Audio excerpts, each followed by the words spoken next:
Selamat datang teman-teman di Principal Room episode yang kedua.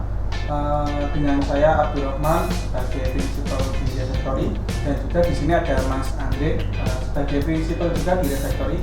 Pada video kali ini kita akan menceritakan atau menjelaskan mengenai tugas asesmen di Refactory. Nah, sebelum bahas mengenai asesmen, mungkin kita coba tanya ke Mas Andre, tugas apa saja yang ada di Principal saat ini?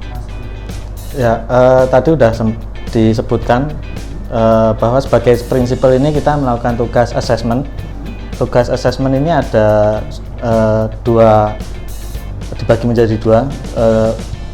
Yang pertama itu assessment project, yaitu ketika ada project dari klien yang akan masuk ke Refactory, yang akan dikerjakan oleh Refactory, itu akan di-assess projectnya, bagaimana kebutuhan klien seperti apa. Terus jika mereka meminta saran tentang hal-hal teknis, juga kita akan memberikan assessment dari sudut pandang kita itu seperti apa.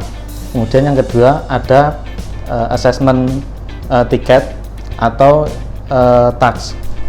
Jadi kalau di Refactory ini task atau tugas yang dikerjakan oleh engineer disebut tiket, dan masing-masing tiket ini nanti akan assess juga oleh principal supaya masing-masing tiket ini sesuai dengan bobot yang dikerjakan dan nilai dari suatu tiket tersebut gitu. Oke, baik, menarik sekali. Menarik sekali Mas Andre. Oke, mungkin bisa dijelaskan Mas Andre, mungkin kan ketika ada project masukan pasti ada beberapa requirement. Mungkin ada beberapa requirement yang mungkin baru pertama kali Mas Andre dapatkan atau mungkin baru Mas Andre ketahui. Nah, hal menarik apa yang membuat Mas Andre bisa mengakses project tersebut? Hal menarik itu ketika mengakses sebuah project baru yang baru masuk, tentu tentang kebutuhan dari masing-masing klien ini yang berbeda-beda. Ada yang project tentang yang udah pernah kita tangani itu tentang pengiriman barang atau kurir. Ada juga tentang live video, live audio, dan berbagai macam yang lainnya. Jadi di Refactory ini jenis-jenis aplikasi yang kita kerjakan itu bisa macam-macam. Dan dari situ nanti kita akan tantangan yang dihadapi juga akan berbeda-beda. Bahkan untuk jenis aplikasi yang sama bisa jadi pendekatannya berbeda karena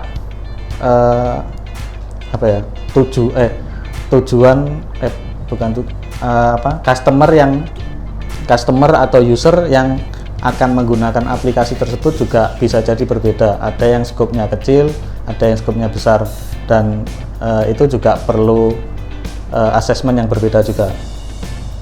Ya, menarik sekali Mas Andi.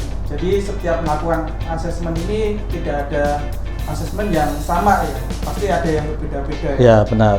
Oke, dalam melakukan asesmen Mas Andi pernah menemukan hal yang seperti ini nggak?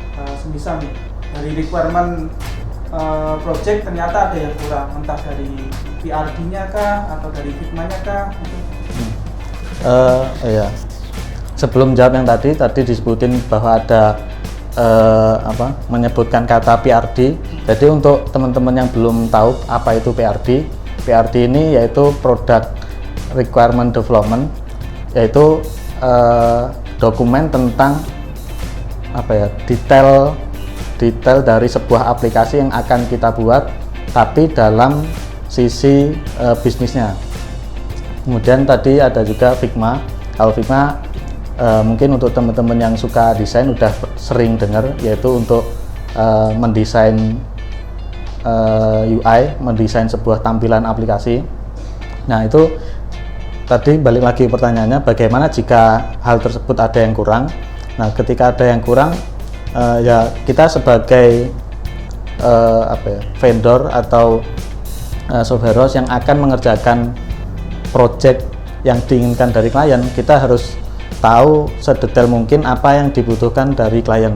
Karena jika kita tidak tahu sedetail mungkin. Bisa jadi nanti asesmen yang kita lakukan bisa meleset atau salah, karena misalkan kita menganggap kebutuhannya A, ternyata yang diinginkan klien ini B.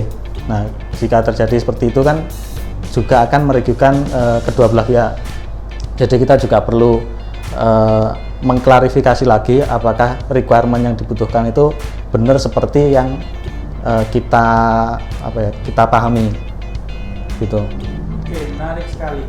Oke, selain asesmen project, tadi Mas Andi juga menyebutkan salah satu tugas prinsipal adalah asesmen pekerjaan ya, semua engineer ya. Oke, pernah nggak Mas Andre menemukan case di mana tiket ini gimana ya, atau pekerjaan teman-teman engineer ini mungkin baru pertama kali Mas Andre dengar atau baru pertama kali lihat gitu? Ya, ada beberapa sih yang emang baru pertama, cuman dari situ aku melihat bahwa itu juga sebuah tantangan agar aku sendiri bisa lebih mencari tahu tugas ini tuh intinya mau ngapain sih. Jadi ketika nanti dari aku membaca kriteria tugasnya seperti apa, itu aku bisa mengklarifikasi lagi lebih lanjut kepada yang mengerjakan apakah benar skop pekerjaannya itu seperti ini. Jadi supaya ketika aku memberikan penilaian itu juga sesuai dengan bobot pekerjaan yang akan dikerjakan. Oke, menarik sekali. Jadi Mas Andre ini tidak hanya memperhatikan dari segi effort ya kalau kita nyebutnya, tapi juga harus memastikan bahwa tiket atau pekerjaan yang teman-teman kerjakan ini bisa benar-benar dikerjakan oleh teman-teman engineer kita ya Mas Andre. Ya benar, karena bisa jadi ada tiket atau tugas yang untuk mengerjakan itu butuh tiket lain selesai dulu sehingga kita bisa baru lanjut mengerjakan itu.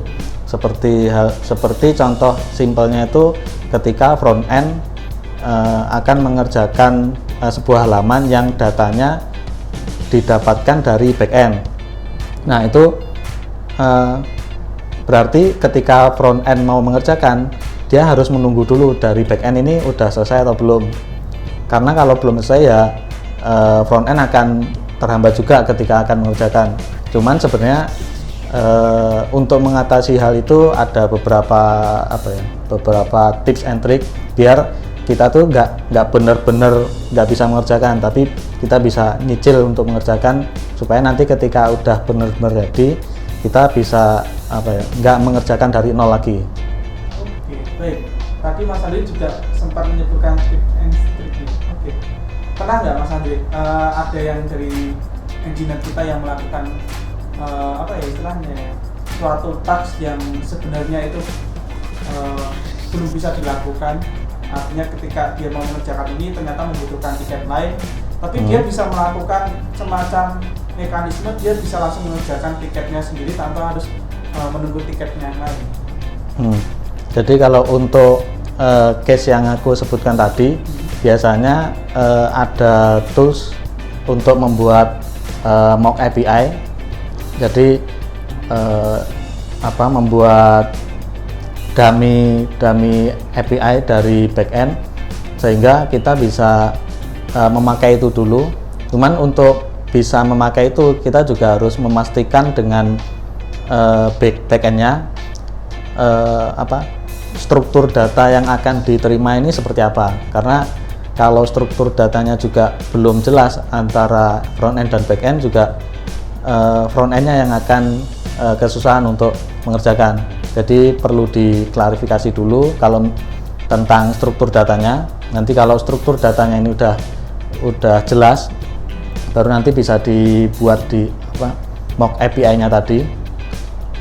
Baru nanti front end ini bisa nyicil untuk mengerjakan. Dan nanti ketika udah endpoint dari back end ini udah ready, baru link URL yang dari mock API tadi dipindah ke API yang benar, yang aslinya. Mungkin teman-teman di sini ada yang belum paham mengenai mock API, jadi mungkin saya akan jelaskan sedikit mengenai mock API. dimana di sini kita bisa melakukan replika endpoint. Jadi kita akan membuat satu endpoint baru, dimana endpoint ini nanti dia akan mengirimkan atau menghasilkan data dari dummy data terlebih dahulu, dimana dummy data ini tadi kita akan sesuaikan dengan struktur data yang akan kita kasihkan ketika memang aplikasi backend kita sudah selesai. Jadi di sini dari frontend tidak perlu menunggu backend untuk selesai terlebih dahulu, kemudian baru bisa langsung API-nya. Tapi kita bisa menggunakan log API terlebih dahulu. Oke, lanjut Mas Andri.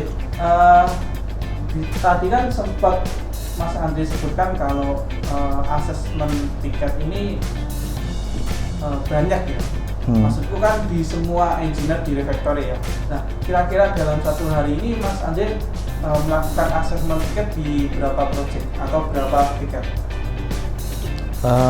Kalau jumlah tiketnya tergantung dari yang didapat oleh masing-masing engineer ya. Karena kadang ada yang satu engineer dapat satu tiket, tapi ada juga yang bisa lebih dari satu tiket. Kalau untuk project yang aku kontrol itu ada 3 project. Jadi nanti aku akan memberikan assessment di 3 project tersebut, dan untuk projectnya ini juga udah dibagi-bagi dari semua project, dibagi ke semua prinsipal, dan masing-masing prinsipal ini udah punya project yang akan dicek masing-masing. Jadi nanti akan mengecek berdasarkan project tadi. Oke, baik. Nah, berarti bisa dikatakan project di refactor ini banyak ya Mas Andri? Karena kan tadi satu prinsipal paling tidak memegang 3 project ya? Ya, benar. Itu baru dari projectnya ya. Belum lagi nanti dari tiketnya. Misal dalam satu project ada beberapa tiket, berarti kan di sini Mas Andri bisa mengetahui banyak sekali requirement ya, atau banyak sekali produk ya yang benar. Dari suatu klien kita. Oke. Hal menarik apa Mas Andri ketika melakukan assessment di banyak project atau banyak tiket?